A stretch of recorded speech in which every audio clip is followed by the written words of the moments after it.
নমস্কার। কবি সুকুমার রায়ের জীবনের হিসাব। জীবনের হিসাব। বিদ্যে বোঝাই বাবুমশাই চড়ি শখের বোটে। মাঝিরে কন, বলতে পারিস সূর্যি কেন ওঠে? চাঁদরা কেন বাড়ে কমে? জোয়ার কেন আসে? বৃদ্ধ মাঝি অবাক হয়ে ফেল ফেলিয়ে হাসে। বাবু বলেন, সারা জনম মরলি রে তুই খাটি, জ্ঞান বিনা তোর জীবনটা যে চারিয়ে আনাই মাটি।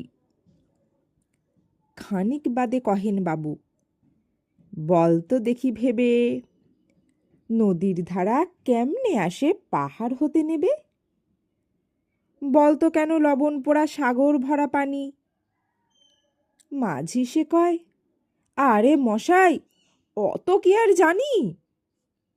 বাবু বলেন, এই বয়সে জানিস নেও তা কি?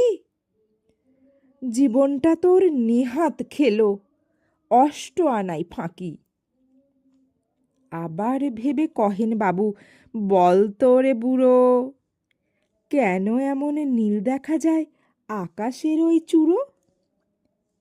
বল তো দেখি, সূর্য চাঁদে গ্রহণ লাগে কেন? বৃদ্ধ বলে, আমায় কেন লজ্জা দেছেন হেন?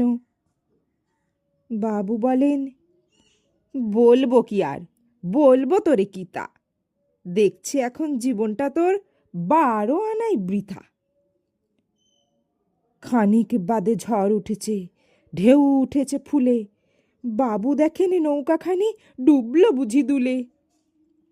মাঝিরে কন, এ কি আপদ, ওরে ও ভাই মাঝি, ডুবলো নাকি নৌকো এবার, মরবো নাকি আজি? মাঝি শুধায়, সাঁতার জানো? মাথা নাড়েন বাবু। মূর্খ মাঝি বলে, মশাই, এখন কেন কাবু?